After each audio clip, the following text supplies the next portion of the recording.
Little House in the Big Woods by Laura Ingalls Wilder. Going to town. After the sugar snow had gone, spring came. Birds sang in the leafing hazel bushes along the crooked rail fence. The grass grew green again, and the woods were full of wildflowers. Buttercups and violets, thimble flowers, and tiny starry grass flowers were everywhere. As soon as the days were warm, Laura and Mary begged to be allowed to run barefoot. At first, they might only run out around the woodpile and back in their bare feet. Next day, they could run farther, and soon their shoes were oiled and put away, and they ran barefoot all day long. Every night, they had to wash their feet before they went to bed. Under the hems of their skirts, their ankles and their feet were as brown as their faces. They had playhouses under the two big oak trees in front of the house. Mary's playhouse was under Mary's tree, and Laura's playhouse was under Laura's tree. The soft grass made a green carpet for them. The green leaves were the roofs, and through them they could see bits of the blue sky. Pa made a swing of tough bark and hung it to a large, low branch of Laura's tree. It was her swing because it was in her tree, but she had to be unselfish and let Mary swing in it whenever she wanted to. Mary had a cracked saucer to play with, and Laura had a beautiful cup with only one big piece broken out of it. Charlotte and Nettie and the two little wooden men Pa had made lived in the playhouse with them. Every day they made fresh leaf hats for Charlotte and Nettie, and they made little leaf cups and saucers to set on their table. The table was a nice smooth rock. Suki and Rosie, the cows, were turned loose in the woods now to eat the wild grass and the juicy new leaves. There were 2 little calves in the barnyard, and 7 little pigs with the mother hog in the pig pen. In the clearing he had made last year, Pa was plowing around the stumps and putting in his crops. One night he came in from work and said to Laura, "What do you think I saw today?" She couldn't guess. "Well," said Pa, "when I was working in the clearing this morning, I looked up, and there at the edge of the woods stood a deer. She was a doe, a mother deer, and you'll never guess what was with her." "A baby deer," Laura and Mary guessed together, clasping their hands. "Yes," said Pa, "her fawn was with her. It was a pretty little thing, the softest fawn color, with big dark eyes. It had the tiniest feet, not much bigger than my thumb, and it had slender little legs and the softest muzzle. It stood there and looked at me with its large, soft eyes, wondering what I was. It was not afraid at all." "You wouldn't shoot a little baby deer, would you, Pa?" Laura said. "No, never," he answered. "Nor its ma, nor its pa. No more hunting now, till all the little wild animals have grown up. We'll just have to do without fresh meat till fall." Pa said that as soon as he had had his crops in, they would all go to town. Laura and Mary could go too. They were old enough now. They were very much excited, and next day they tried to play going to town. They could not do it very well, because they were not quite sure what a town was like. They knew there was a store in town, but they had never seen a store. Nearly every day after that, Charlotte and Nettie would ask if they could go to town, but Laura and Mary's always said, "No, dear, you can't go this year. Perhaps next year, if you are good, then you can go." Then one night, Pa said, "We'll go to town tomorrow." That night, though it was the middle of the week, Ma bathed Laura and Mary all over, and she put up their hair. She divided their long hair into wisps, combed each wisp with a wet comb, and wound it tightly on a bit of rag. There were knobby little bumps all over their heads, whichever way they turned on their pillows. In the morning, their hair would be curly. They were so excited that they did not go to sleep at once. Ma was not sitting with her mending basket as usual. She was busy getting everything ready for a quick breakfast and laying out the best stockings and petticoats and dresses and Pa's good shirt and her own dark brown calico with the little purple flowers on it. The days were longer now. In the morning, Ma blew out the lamp before they finished breakfast. It was a beautiful, clear spring morning. Ma hurried Laura and Mary with their breakfast, and she washed the dishes quickly. They put on their stockings and shoes while she made the beds. Then she helped them put on their best dresses, Mary's china blue calico and Laura's dark red calico. Mary buttoned Laura's up the back, and then Ma buttoned Mary. Ma took the rags off their hair and combed it into long, round curls that hung down over their shoulders. She combed so fast that the snarls hurt dreadfully. Mary's hair was beautifully golden, but Laura's was only a dirt-colored brown. When their curls were done, Ma tied their sunbonnets under their chins. She fastened her collar with a gold pin, and she was putting on her hat when Pa drove up to the gate. He had curried the horses till they shone. He had swept the wagon box clean and laid a clean blanket on the wagon seat. Ma, with baby Carrie in her arms, sat up on the wagon seat with Pa, and Laura and Mary sat on a board fastened across the wagon box behind the seat. They were happy as they drove through the springtime woods. Carrie laughed and bounced. Ma was smiling, and Pa whistled while he drove the horses. The sun was bright and warm on the road. Sweet, cool smells came out of the leafy woods. Rabbits stood up in the road ahead, their little front paws dangling down and their noses sniffing, and the sun shone through their tall, twitching ears. Then they bounded away with a flash of a little white tail. Twice Laura and Mary saw deer looking at them with their large, dark eyes from the shadows among the trees. It was 7 miles to town. The town was named Pepin, and it was on the shore of Lake Pepin. After a long time, Laura began to see glimpses of blue water between the trees. The hard road turned to soft sand. The wagon wheels went deep down in it, and the horses pulled and sweated. Often Pa stopped them to rest for a few minutes. Then all at once the road came out of the woods, and Laura saw the lake. It was as blue as the sky, and it went to the edge of the world. As far as she could see, there was nothing but flat blue water. Very far away, the sky and the water met, and there was a darker blue line. The sky was large overhead. Laura had never known that the sky was so big.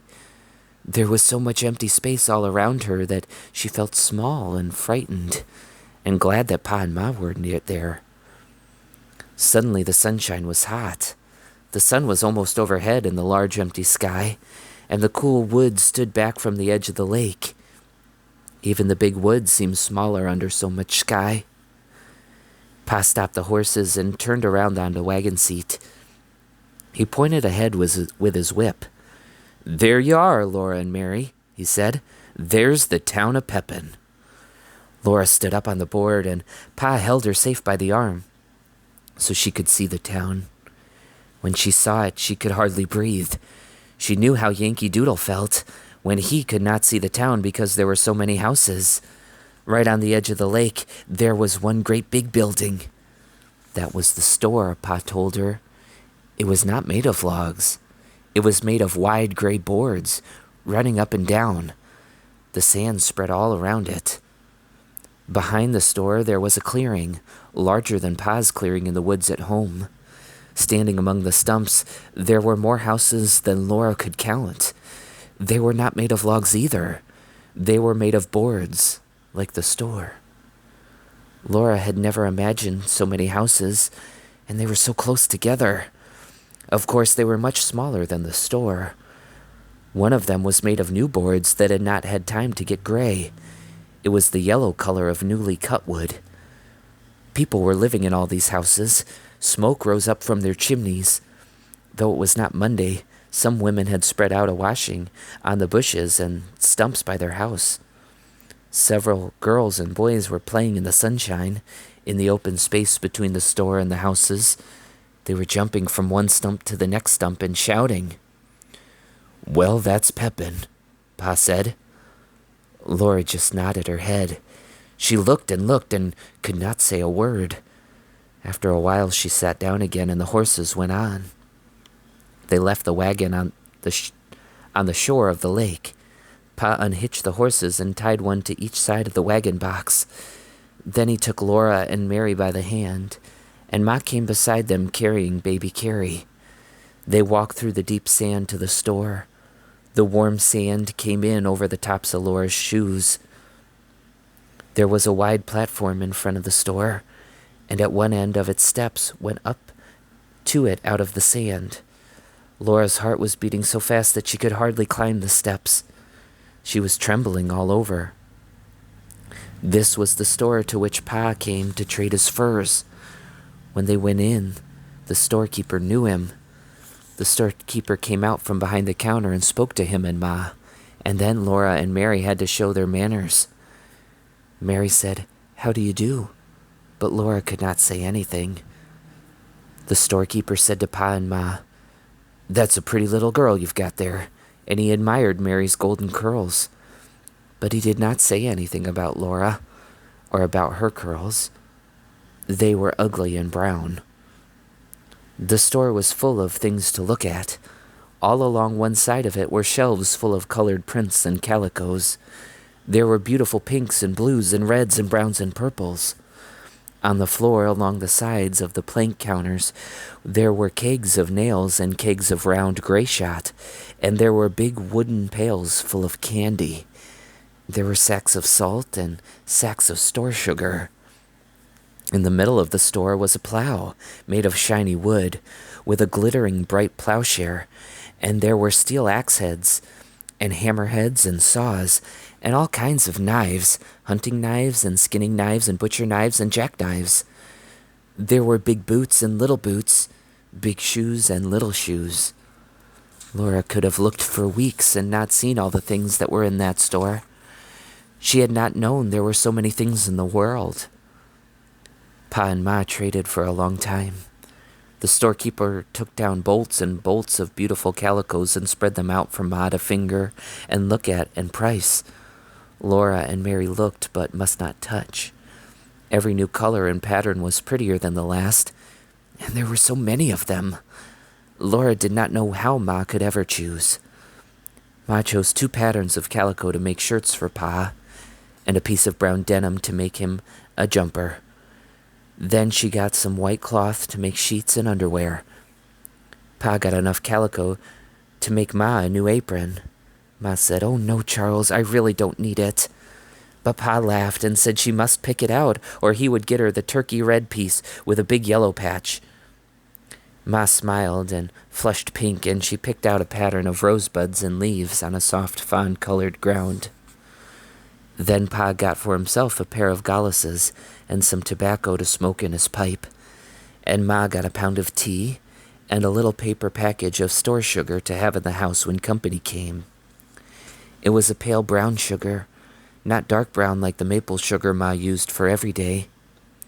When all the trading was done, the storekeeper gave Mary and Laura each a piece of candy.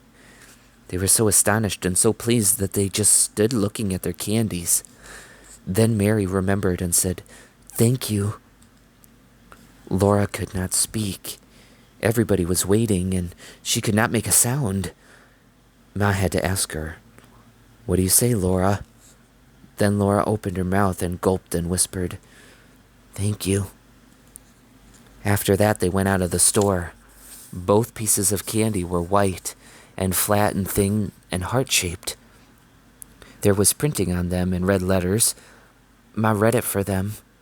Mary said, "Roses are red, violets are blue, sugar is sweet, and so are you." Laura's said only, "Sweets to the sweet." The pieces of candy were exactly the same size. Laura's printing was larger than Mary's. They all went back through the sand to the wagon on the lake shore. Pa fed the horses on the bottom of the wagon box some oats he had brought for their dinner. Ma opened the picnic box. They all sat on the warm sand near the wagon and ate bread and butter and cheese, hard-boiled eggs, and cookies. The waves of Lake Pepin curled up on the shore at their feet and slid back with the smallest hissing sound. After dinner, Pa went back to the store to talk a while with the other men.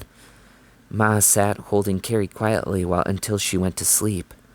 But Laura and Mary ran along the lake shore, picking up pretty pebbles that had been rolled back and forth by the waves until they were polished smooth. There were no pebbles like that in the big woods. When she found a pretty one, Laura put it in her pocket, and there were so many, each prettier than the last, that she filled her pocket full. Then Pa called, and they ran back to the wagon, for the horses were hitched up and it was time to go home. Laura was so happy when she ran through the sand to Pa with all those beautiful pebbles in her pocket. But when Pa picked her up and tossed her into the wagon, a dreadful thing happened. The heavy pebbles tore her pocket right out of her dress. The pocket fell and the pebbles rolled all over the bottom of the wagon. Laura cried because she had torn her best dress. Ma gave Carrie to Pa and came quickly to look at the torn place. She said it was all right. "Stop crying, Laura," she said. "I can fix it." She showed Laura that the dress was not torn at all, nor the pocket. The pocket was a little bag sewed into the seam of the dress skirt and hanging under it. Only the seams had ripped. Ma could sew the pocket in again as good as new. "Pick up the pretty pebbles, Laura," Ma said, "and another time don't be so greedy." So Laura gathered up the pebbles, put them in the pocket, and carried the pocket in her lap. She did not mind very much when Pa laughed at her for being such a greedy little girl that she took more than she could carry away. Nothing like that ever happened to Mary. Mary was a good little girl who always kept her dress clean and neat and minded her manners. Mary had lovely golden curls, and her candy heart had a poem on it. Mary looked very good and sweet, unrumpled and clean, sitting on the board beside Laura. Laura did not think it was fair. But it had been a wonderful day, the most wonderful day in her whole life. She thought about the beautiful lake, and the town she had seen, and the big store full of so many things. She held the pebbles carefully in her lap, and her candy heart wrapped carefully in her handkerchief until she got home and could put it away to keep always. It was too pretty to eat. The wagon jolted along on the homeward road through the big woods. The sun set and the woods grew darker, but before the last of the twilight was gone, the moon rose, and they were safe because Pa had his gun. The soft moonlight came down through the treetops and made patches of light and shade on the road ahead. The horses' hooves made a cheerful clippity-clop. Laura and Mary did not say anything because they were very tired, and Ma sat silently holding baby Carrie, sleeping in her arms. But Pa sang softly, "Mid pleasures and palaces, though we may roam, be it ever so humble, there's no place like home."